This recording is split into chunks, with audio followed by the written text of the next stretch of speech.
जो प्रधानमंत्री व्यवस्था के इस महत्वपूर्ण मंच को आपने इस मुश्किल समय में भी जीवंत बनाए रखा है। ऐसे समय में जब सबसे बड़ा सवाल हो कि दुनिया की अर्थव्यवस्थाएं कैसे आगे बढ़ेगी, सभी की नजरें इस फोरम पर रहना स्वाभाविक है। साथियों, तमाम आशंकाओं के बीच आज मैं आप सभी के सामने 1.3 बिलियन से ज्यादा भारतीयों की तरफ से दुनिया के लिए विश्वास, सकारात्मकता और उम्मीद का संदेश लेकर के आया। जब कोरोना आया तो मुश्किलें भारत के सामने भी कम नहीं थी। मुझे याद है, पिछले साल फरवरी, मार्च, अप्रैल में दुनिया के कई नामी एक्सपर्ट्स और बड़ी बड़ी संस्थाओं ने क्या क्या कहा था। भविष्यवाणी की गई थी कि पूरी दुनिया में कोरोना से सबसे प्रभावित देश भारत होगा। कहा गया कि भारत में कोरोना संक्रमण की सुनामी आएगी। किसी ने 700-800 मिलियन भारतीयों को कोरोना होने की बात कही तो किसी ने 2 मिलियन से ज्यादा लोगों की मृत्यु का अंदेशा जताया था। दुनिया के बड़े बड़े और आधुनिक हेल्थ इंफ्रास्ट्रक्चर वाले देशों का उस समय जो हाल था, वो देखकर भारत जैसे विकासशील देश के लिए दुनिया की चिंता भी स्वाभाविक थी।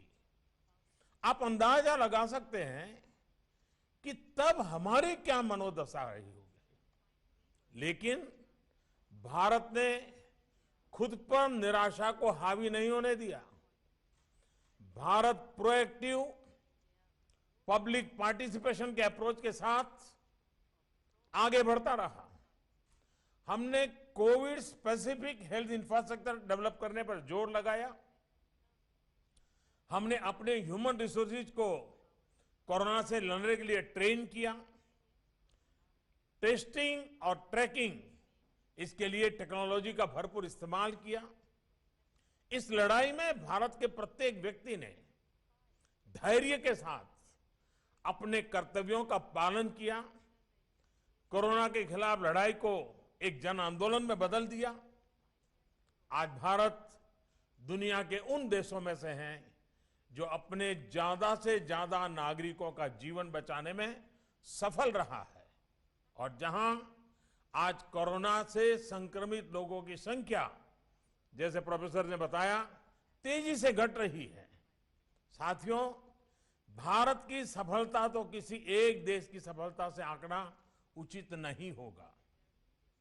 जिस देश में विश्व की 18% आबादी रहती हो, उस देश ने कोरोना पर प्रभावी नियंत्रण करके पूरी दुनिया को, मानवता को बड़ी त्रासदी से भी बचाया है।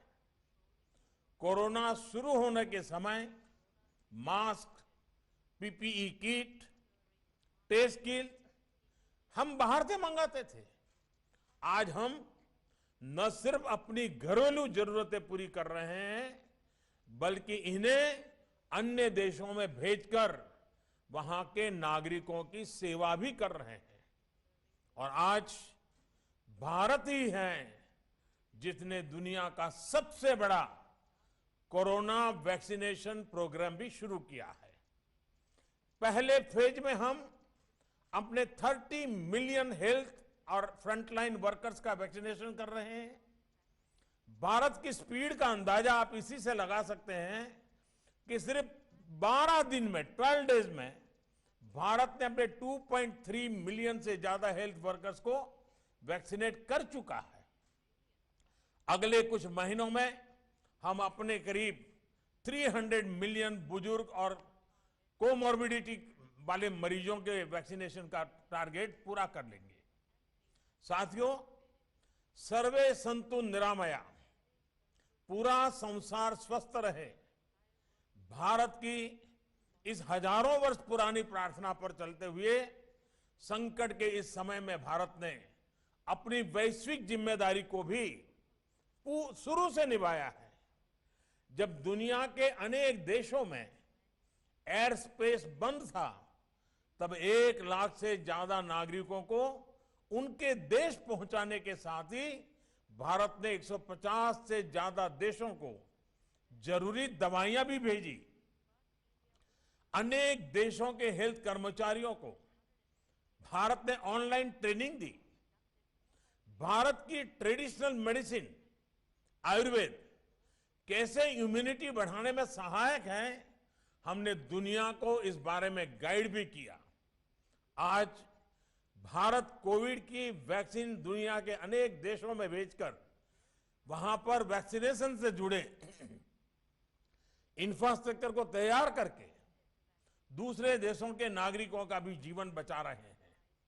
और ये सुनकर WEF में सभी को तसल्ली होगी कि अभी तो सिर्फ 2 made in India corona vaccine दुनिया में आई है। आने वाले समय में कई और वैक्सीन भारत से बनकर के आने वाली है। ये वैक्सीन्स दुनिया के देशों को और ज्यादा बड़े स्केल पर ज्यादा स्पीड से मदद करने में ये पूरी तरह सहायता करेगी। भारत की सफलता की इस तस्वीर, भारत के सामर्थ्य की इस तस्वीर के साथ मैं दुनिया के अर्थ जगत को ये भरोसा भी दिला रहा हूं कि आर्थिक मोर्चे पर भी स्थितियां अब तेजी से बदलेगी।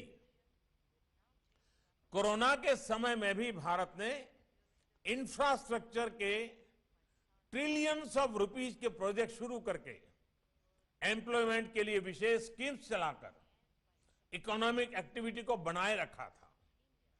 तब हमने एक एक जीवन को बचाने पर जोर दिया। अब भारत एक एक जीवन देश की प्रगति के लिए पूरे जी जान से जुट गया है। अब भारत आत्मनिर्भर बनने के संकल्प के साथ आगे बढ़ रहा है।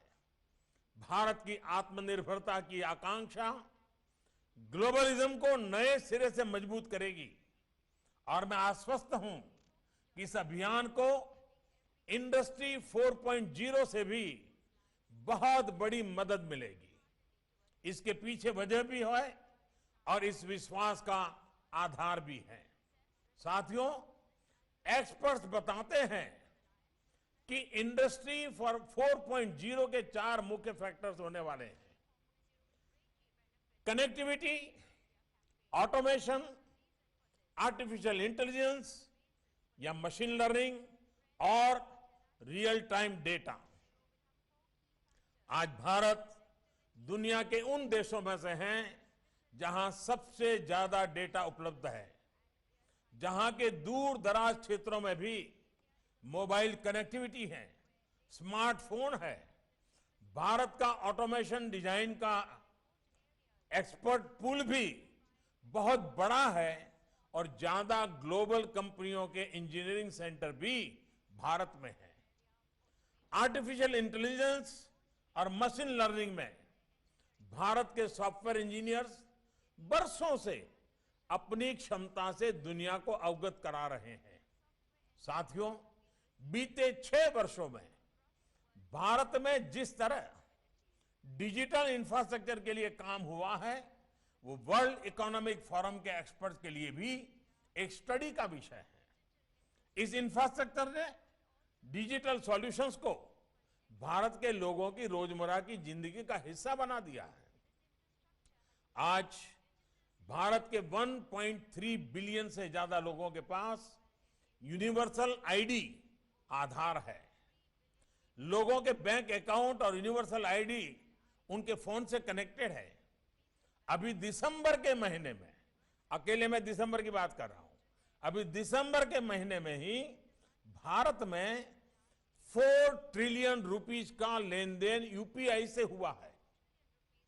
यहां जो बैंकिंग सेक्टर के लोग हैं वो जानते हैं कि किस तरह से दुनिया के बड़े बड़े देश भारत द्वारा विकसित यूपीआई व्यवस्था को अपने यहां दोहराने का प्रयास कर रहे हैं। साथियों, हमने ये भी देखा है कि कोरोना संकट के दौरान अनेक देश परेशान थे कि अपने नागरिकों तक सीधे आर्थिक मदद कैसे पहुंचाए। आप ये जानकर चौंक जाएंगे कि इसी दौरान भारत ने 760 मिलियन से ज्यादा लोगों के बैंक खातों में 1.8 ट्रिलियन रुपीस से अधिक सीधे ट्रांसफर किए हैं। ये भारत के मजबूत डिजिटल इंफ्रास्ट्रक्चर की ही ताकत का उदाहरण है। हमारे डिजिटल इंफ्रास्ट्रक्चर ने पब्लिक सर्विस डिलीवरी को एफिशिएंट भी बनाया है और ट्रांसपेरेंट भी बनाया है। अब भारत अपने 1.3 बिलियन नागरिकों को हेल्थ केयर के इजी एक्सेस के लिए यूनिक हेल्थ आईडी देने का भी अभियान शुरू कर रहा है। और साथियों, मैं आज इस प्रतिष्ठित फोरम पर सभी को यह भी आश्वासन देता हूं कि भारत की हर सफलता पूरे विश्व की सफलता में मदद करेगी। आज हम जो आत्मनिर्भर भारत अभियान चला रहे हैं वो भी ग्लोबल गुड और ग्लोबल सप्लाई चेन के प्रति पूरी तरह कमिटेड है। भारत के पास ग्लोबल सप्लाई चेन को मजबूत करने के लिए कैपेसिटी भी है, कैपेबिलिटी भी है और सबसे बड़ी बात रिलायबिलिटी भी है। भारत के पास आज बहुत बड़ा कंज्यूमर बेस है और उसका जितना विस्तार होगा उतना ही ग्लोबल इकोनॉमी को लाभ होगा। साथियों, प्रोफेसर क्लाउस श्वाब ने भी कहा था कि भारत संभावनाओं से भरा वैश्विक खिलाड़ी है।